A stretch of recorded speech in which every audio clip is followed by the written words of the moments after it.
Hey, everybody. Welcome to the Tribe of Leaders podcast. I'm your host, Emmy Kirshner. On today's show, I sit with Kimberly Price. She is a whole self health coach who likes to teach women how to break the rules by taking the hell out of healthy and empowering you to shift your views on living, loving, aging, and everything in between. She's also the host of the podcast, Aging Like a Badass. I had a really cool conversation with Kimberly, and we talked about how after she was diagnosed and went through cancer and recovered, she expected to be able to step fully back into her business the same way that she was prior to her diagnosis, and how she had to change who she was, how she was leading, and how she was dealing with her business entirely. It was really interesting to see the lessons that she learned and how she stepped up and is now growing a business that's even larger and serving more people. My name is Emmy Kirshner. I'm a serial entrepreneur and investor. The one thing that I get asked all the time is, how do you achieve success in business and make an impact? In each episode of the Tribe of Leaders podcast, you'll hear from entrepreneurs and visionaries who share how their leadership has changed not only their lives, but the lives of everybody around them. Hey, Kimberly, welcome to the Tribe of Leaders podcast. I'm so excited to have you share with everybody, as not just your ordinary wellness expert, but a whole self coach, what that really means. Because I know for a lot of people, wellness has a lot of different meanings. And sometimes it can mean a very specific thing to them, and sometimes it means a whole bunch of other things.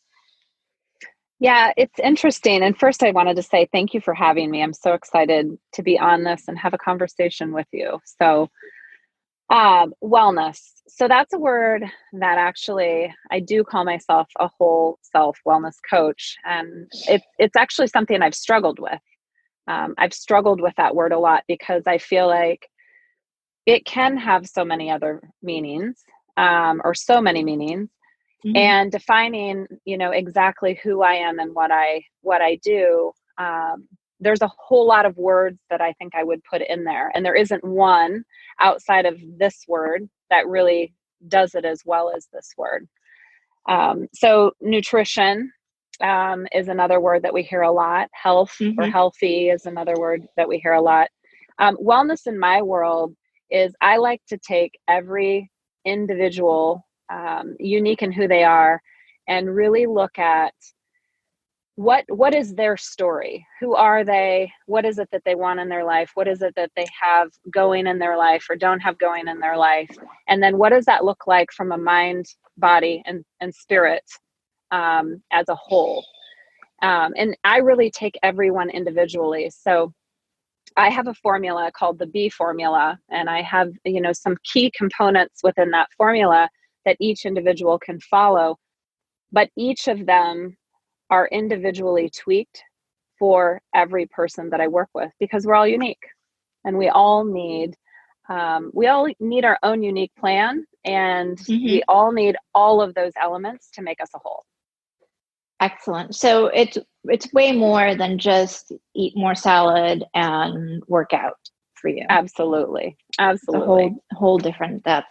And how did you come to really looking uniquely at the individual from the whole wellness perspective? Was there one model of wellness or being a health expert that you started with and just expanded? Yeah. So I definitely started sort of one thing at a time, although I will say that, there's a couple things with this. I was thrown into this differently than many of us are, but definitely similar to what many of us are. I was diagnosed about 10 years ago or so, with stage 4 non-Hodgkin's lymphoma. So in my early 30s, doing what I believed were all the right things at the time. And to get a diagnosis like that, it fast forwarded, it sped up my journey to finding whole health. Now, that being said, I will also tell you that it brought other things to a screeching halt. So it opened up, as life does, I believe, in a journey, doors open as we're ready for them to open. And as long as we're open to what the world wants to show us, those doors just kind of keep going as we, walk down the path that we're supposed to. So I kept my mind open to what was possible, and I kept, pushing and researching and studying and moving forward. And so it didn't all happen at once. But I would say gradually, I went from things like changing the way I ate to knowing that my mindset and meditating and taking time to be still were important. Spirituality is important, what you believe in and how, grounded in that you are or aren't, and how you're living that out every day. So all of those pieces, but knowing that it isn't something that any person can have overnight. Right. And I want to kind of circle back into what you said too. Like when you found out you had cancer, you owned another business, right? I did. Yes. So what happened particularly for you, like with the business, and as you were shifting into eating healthier and evolving from there? Like how did that change for you? Yeah. So in my early 30s, I was at that place in my life where, so we had 4 kids under the age of 6 at the time. My husband had he had been he's a chiropractor. He had been practicing for a few years, but we were building a new office. I had just sold my company. I was in the mortgage industry for a number of years, and I had sold that, and I had started a new company for women. It was called Bee. And, I was really excited at what I believed the future was going to hold. We make all of these plans for the future and often aren't conscious to where we're at in the present. And I was sort of in that mode. I was in that mode of, well, this is the way life is supposed to be. And I wasn't, sleeping the best. And I've always been a decent eater and definitely an exerciser, but didn't realize the amount of stress I was putting on myself. And so, I don't know. We talked a little bit about, leadership and what that looks like. And what I wanted to do in that time in my life is I wanted to show women how to be leaders, not only for themselves, but then come together and do that in the world. And after my cancer diagnosis and 10 years later, that view has shifted significantly. And how has that shifted? I would say that part of it is likely my age. Part of it is the experiences that I've had through my cancer, my treatment, raising children, just life, the journey, Right. The uncovering of things.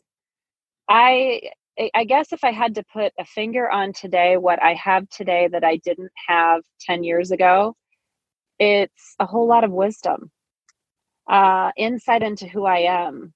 Leadership comes from who you are. And at 30 something years old, I didn't have it figured out yet. And I still don't. And I don't know that I'll ever arrive. But in 10 years of exploration and trying things and, the struggles that I've been through, facing death, raising kids to, teenagers, I've had a lot of experiences, and experiences give us wisdom. And that wisdom allows, in my particular case, I've allowed that wisdom to give me insight into who I am. So I'm, becoming more and more and more comfortable every day in who I was created to be and what my strengths are, which makes me an even better leader. Absolutely. Absolutely. And how did going through the whole experience of cancer, having some wisdom now, like when you stepped back into and starting to build this business, did you have to do things differently? Oh, absolutely. Yes. It's been a struggle, and I've been talking a lot about that in, just some social media things, some of my email blasts. I've had to get real with myself, how hard this has been. It's been a struggle not to feel like a failure. I don't believe there is such thing as failure. I believe that we can, it's perspective. We can choose to take the experiences we have and turn those into a learning experience. And so, I've been working a lot on that. you know, life never really turns out as we plan. There's always, even when we believe we've arrived, which we don't, there's Right. always somebody out there that's going to have done more or done it better or been stronger or gone that extra distance or, made more money, whatever that looks like. And so just getting to the place, I think, of feeling comfortable with the fact that the way it's going to look today isn't necessarily going to be what it was in the past, but I may have a vision of the future that doesn't even turn out the way that I envision it today either. Right. So one Right. day at a time. Okay. Yeah, because you had said too, like as you were creating your business right before you found out you had cancer, like you were spending a lot of time future thinking and not in the present of your wellness. And Yes. as you've created your new business here and really looking at wellness as a holistic piece, are there a couple components that you had to shift your thinking about, or is there things that you had to do differently as you're building this business now so that you are more present? Yeah, I think a big thing would be not having expectations of certain outcomes because life happens every single day.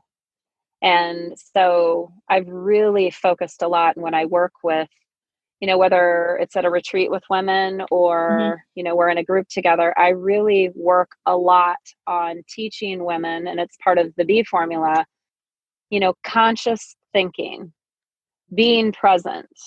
And I think the problem with that in the world when we hear that message is, okay, but how do we do that? That sounds great. And I would love to do that. But how do Mm-hmm. we do that? And so, Right. really teaching women the importance of it.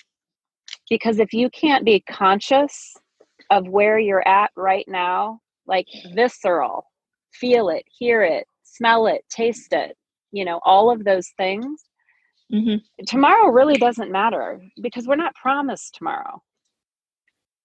And so it's Right. taking the experience of every day, getting up with intention every day, and living that day to the fullest.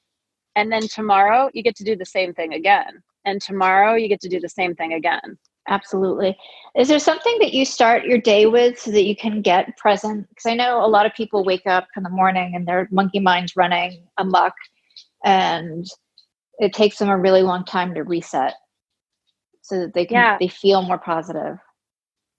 Yeah. I think one of the biggest lessons I've learned over the last 10 years is anything that we want to change, we have to practice before we actually make that change something that becomes a habit. And Right. we know that we can read that 21 days, you can create a new habit, 60, I think it's 63 days, and the white matter of your brain, the science behind it. I think it begins to start changing at 21 days, but I think it's Yeah. pretty significant by 63. A Right. lot of neuroscience behind that, but getting people out of their heads and into their hearts, into that space of who they are. It's something when you talk about it, I think people in passing would say, "Oh, that's woo woo." That's crazy. It's not crazy. Getting into your heart space and really being able to exist in the space that you're in is Mm-hmm. powerful. It's Absolutely. powerful. Absolutely. And I'll be totally honest because I've been playing with this a lot lately in like how can I be more connected to myself on a more consistent, more regular basis. And I was at yoga last night and the instructor is, let's set an intention tonight, just as we're getting started here. Mine's like, I'm going to stay, fully connected to myself and be present. And halfway through the yoga practice, I'm writing my grocery list. I'm having a conversation that I want to have with my boyfriend. Like I Mm-hmm. wasn't fully present. I had to really reframe so I could finish and meet the intention. And I'm sure that's pretty common with a lot of people. Very common. Very. And I think that again, we set this expectation. So I was thinking actually as you were talking, um, I remember those days of going into yoga class and so wanting to be present. I so wanted it. And they would say, set your intention for your practice. And I would say to myself, okay, this is going to be my intention. And I would fight with myself through the entire practice, trying to be in my intention. And I missed the whole point. And, Right. this is where practice comes in, and in practice, you have to have grace. You have to be able to forgive yourself for not being perfect. You have to be able to let go of things. So a lot of getting into a place where you're really able to be conscious and truly experience who you are, is understanding some of the elements of what that's going to look like first. Because when we don't know, then we kind of wander blindly into something. And so then we set expectations that actually set us up for failure. So I think knowing is important, what this is going to look like. And I think making a plan. And then I think being able to be flexible with how we do this. And then the practice. The practice is the most important. So my immediate thought when you were talking about going into a yoga class, and having experienced this myself, would be, tell yourself for 1 month, you're just going to make it to the yoga class. Doesn't matter what happens when you're there. Doesn't matter if you even do all the poses. You don't have to set an intention. You don't have to do anything other than just be there. So we start in baby steps from where someone's at. Right. Then maybe the next month it's, okay, now I'm going to try to set an intention. And there are different ways to do that depending on, again, where you're at in your life, what kind of learner you are, how much you know or don't know about what an intention even is, and what is your expectation of what does that look like. So a lot of it's just getting to know ourselves and what that looks like. Because and that's where I try to be different when you ask me the question of, you're a whole self. I'm sort of an out of the box whole self coach, because I like to find ways to make things work for every single individual. And we're all different. So a standardized formula doesn't work. No. I could collect, a 1,000 women that could all do it one way. If I wanted to do that, but I don't, because I really enjoy getting to know every woman that I work with in their own unique way, and figuring out and finding it's like a mystery to me. And I love the energy of people, and I like to feel that, and I like to kind of figure them out, and then help them figure out or see what it is that I see when I work with them. Right. Had you used this presence and this kind of intentional consciousness in your business building? Prior to cancer, no, I did not. Right. I didn't even really know that it existed. I was one of those humans that would say, yoga? Oh, heck no, I can't lay down for an hour on a mat, and I've got too much to do. And when I would go, I did try it a couple times. I always left really frustrated, because I had an expectation of what it was supposed to be like, and I couldn't get myself there. Right. After my diagnosis, my mindset had completely shifted. At that point, I was in a mindset of, I need to learn everything there is to know about myself and my body and my mental state, and physical, mental, spiritual. I need to learn it all. And that being said, I have done more courses, certifications, classes. I mean, honestly, I'm all the time working to kind of to figure things out and tweak things and make things better, and then teaching other people, without having to take all of these things and do all of these things. What's a path that is maybe easier to get to? So, and I found accountability is huge in that. Oh, really? With yourself? Yeah. Yes. Having accountability and having support. I love it. So, what's next for you as you're growing your business and really doing things differently? Do you feel like you have more possibility and you can choose more wisely now? Yes, absolutely. It's been interesting. And you asked me this question earlier, and I think I side skidded it a bit. Um, the last couple of years, roughly 2 years ago, I made the decision that I couldn't do what I was doing anymore. I had Mhm. gotten lost in my cancer. I had allowed it to be a crutch in my life, used it as an excuse to not do some of the things. Even though I was doing a lot of things, I used it as an excuse not to get to certain places in my life that I knew I needed to go to. So the Mhm. last 2 years have been a journey to self. And the discovery of that has been, it's been amazing. Every day is amazing. I will continue, until my last day here. I'll continue to learn and I'll continue to grow in that. But now what I feel like is now I finally have the pieces to bring back together to really be able to work with women in a way that I couldn't have worked with them 10 years ago. I wouldn't have had, like I said in the beginning, I wouldn't have had that experience. I wouldn't have had that wisdom. And I don't Mhm. know, I've always been a very compassionate person, but even my level of compassion and what I want for women in the world is just, it's so much deeper.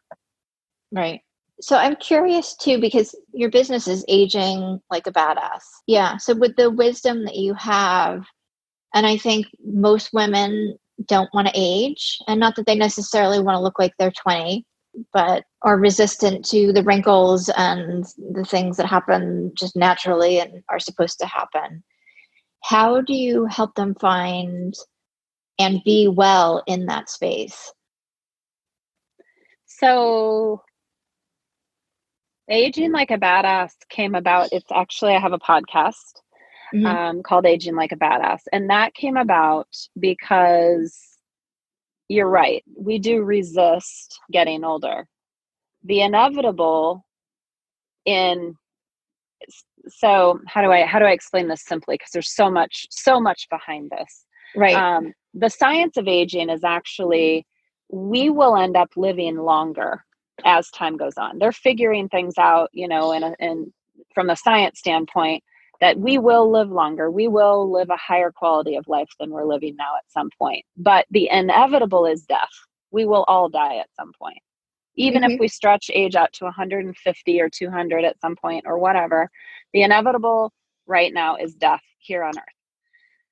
So, how my thing with Aging Like a Badass, I do touch on in my podcast. We, talk about the crazy things people do not to age. Like you read my book chapter was about wrinkles are not the problem, they're the solution. And I talked about a Hmm. friend who had had a bird poop facial. Hmm. So people do some crazy things not to look physically older, but inside, I think it ends up becoming more about letting go of life, not wanting to get to a place where, our physical bodies were not able to do the things we were able to do anymore. We're not able to think the way we were able to anymore. We're not able to compete in the ways that we were anymore. So what I like to work with people is how do we grow stronger and better as we hit each of those milestones that again we may have set an expectation around that isn't even close to what it's going to look like. Does it make sense? Right. So I might think at 60, I'm not going to climb Mount Everest at 60. No way. My knees are going to be shot and I'm not going to be able to breathe and whatever I tell myself, Right. right? The but story. but who says that? Why Right. can't I climb Mount Everest at 60 years old? And why can't I start today doing things that can help my body to be better by the time I reach that age, including my mindset? Absolutely. I think that's so important for people to get is that we have so many things that we put in front of ourselves that limit us, whether it's climbing Mount Everest or, you know, doing something else in our business or why we're not eating healthy. And I love what you're saying, like just start now with a couple of small tweaks or steps. And another important thing, and this has been a message lately that keeps coming to me in so many ways, whether it's, through something I'm reading, it's a a friend says it to me, it's church, wherever I'm at, this message is coming to me a lot. So I know I'm supposed to listen to this. And Absolutely. I know that it's important is when you get up every day and set your intention and you look at your life, our purpose here, we're going to have a different purpose every single day of our life. We're not all going to have, one sole purpose here. We have a purpose every day that we get up. And so the question, and Oprah says this really well in a speech that she gave on a college campus. She said that your legacy is in how many lives you touch throughout the time that you're here.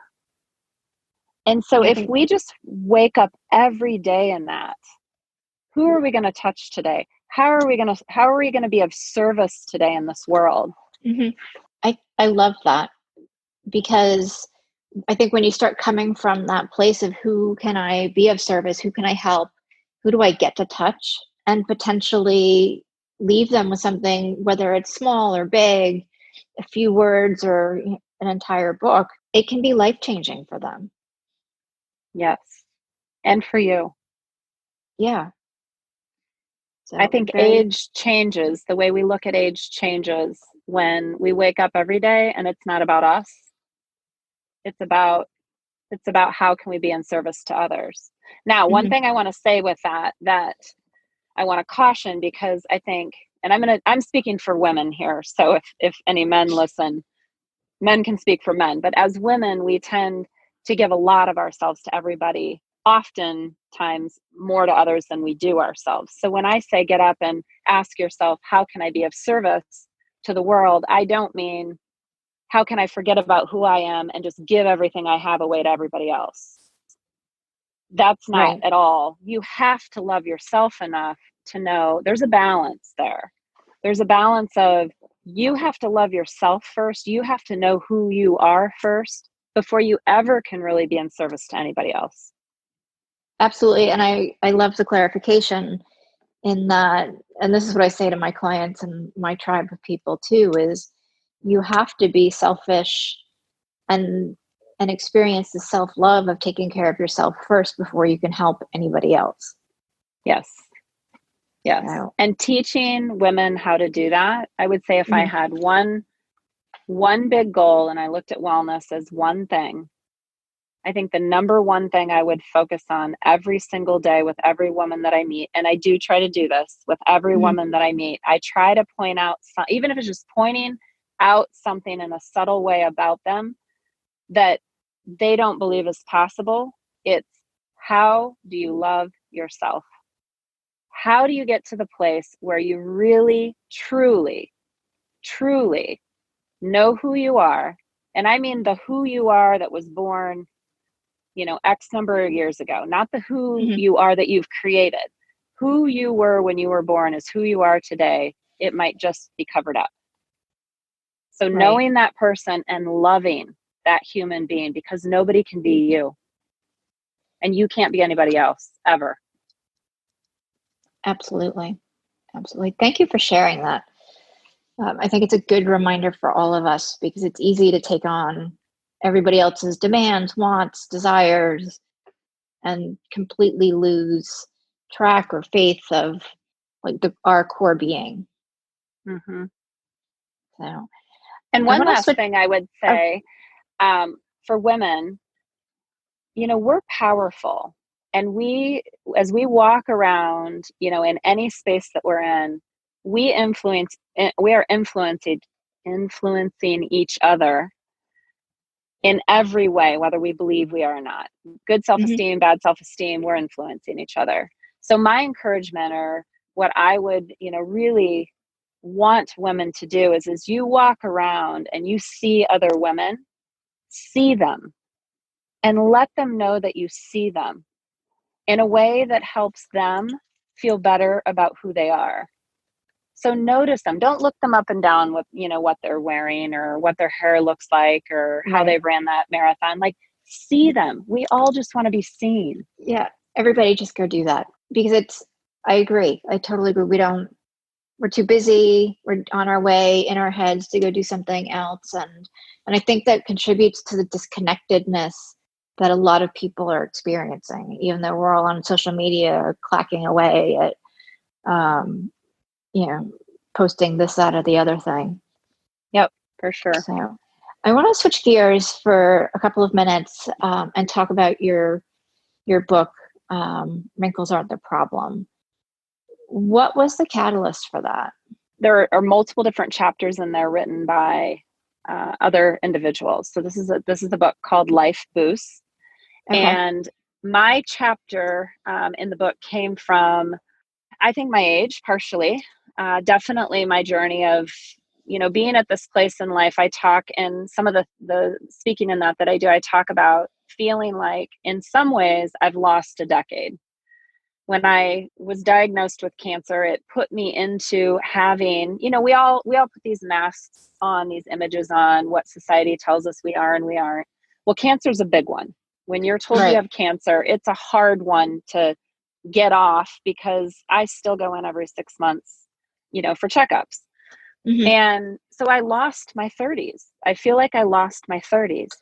So entering into my 40s, it was honestly all of a sudden like I woke up one day, literally one day, and looked in the mirror and I was like, oh my gosh, who is this? Like, I had a few gray hairs and my eyes weren't the same. I was having trouble, with seeing certain things. And I noticed wrinkles on my face that hadn't been there. And of course, we know this didn't happen overnight, but I hadn't been paying attention. And I hadn't had the normal, decade of my 30s to start thinking about what my 40s would look like. So there was no preparation for waking up that day, and body aches, and not feeling like when I exercised that I recovered as quickly. And, there were all these things. And so I wrote the chapter, that time that happened, I panicked. And I thought, oh my gosh. I mean, I did. I went to the plastic surgeon, a friend of ours, and I went to inquire about Botox. I said I'd never do it. I had said that before, but I also never thought I'd get wrinkles. And I don't know why I thought that, but I did. And I went to him and I left, and I had set up an appointment. And the day before the appointment, I called and canceled it and thought, are you crazy? Like, stop. You're like reacting to this. And so I just started thinking about it and thinking about my mindset and aging and all that had happened. And it became this exploration of self. And so that's where it came from, that the fact that I looked in the mirror and looked different, older, mm-hmm. and that I was aging wasn't the problem. The problem was deeper. And I had to get to the core of the real problem in order to find the solution to how I was going to go into my 50s at some point. Right. So that's where it came from. And, the title and some of the things in there, your girlfriend, you go out for lunch, and I have, a close group of girlfriends, and we talk about everything. Mm-hmm. And just had this conversation one day, and one of them, we were talking about the crazy things we've done to prevent aging. And I honestly haven't done anything super crazy yet, because I hadn't thought about it. And some of them were talking, and one of them had said they'd done a bird-proof facial, and I almost fell off my chair. I was like, what? You did what? You smeared bird poop all over your face? And then, of course, me, and being in a close group of friends, we all love each other. I said, well, you don't look any younger. So it didn't work. So, yeah. What were the supposed benefits of the bird poop? Do we know? I don't know. Enzyme. I didn't ask that question. I maybe should have, or I could have Googled it. Enzymes in the poop. Whatever, this would be, okay, I'm going to think scientifically for a minute and give you an answer that I don't know is the answer, but this is what logically might come to my mind. These particular birds aren't the ones out flying around randomly. These would be special birds fed a very special diet, and whatever happens to food as it goes through the digestive tract of a bird, when it comes out the other end, it has some sort of superpowers that it didn't have before. That's what I would tell you. And man, I could probably put that in a bottle and sell it. Right? Okay. Yeah. Cool. So, If somebody wanted to get a copy of your book, where can they do that? yeah, they can go to aginglikeabadass.com. Okay. Awesome. And they can download it for free. Cool. And you can also check out the podcast. It's on iHeartRadio. It's also called Aging Like a Badass. All right. Is it the same website, or can they Google that? If they just go to, so it'll be up on all the podcast sites soon, Apple, all of them. But right now it's just on iHeartRadio. Okay. And so if they just go to our iHeartRadio and they type in Aging Like a Badass, it should pop right up. Awesome. Okay, cool. This has been such an interesting conversation. I loved having you on, particularly learning about bird poop facials. That's going to be, I think, one of the highlights. And in complete contrast of most of our conversation of really being aware of who you are, what you want from your day, and being present in those moments instead of, 3 weeks down the line. Because I think we all need that constant reminder, because the grocery store list pops up, I think, because it is the practice. Yes, it's true. So, very true. Yeah. So thank you so much. I'm really glad that we had the opportunity to connect. And for everybody who is listening, we will see you next week. As an entrepreneur, do you ever feel isolated, like you're just grinding away and not getting to the place or reaching the goals that you want? Maybe you've realized that you just spent days, weeks, or even months trying to accomplish something, only to figure out that the answer that you have would have saved you all of that time. I know I've had that experience, and my clients have as well. And that's why I created the Tribe of Leaders Biz School. Get the accountability, the training, and the knowledge base in a community of like-minded people who are there to support you. Go ahead and check it out. It's thetribeofleaders.com.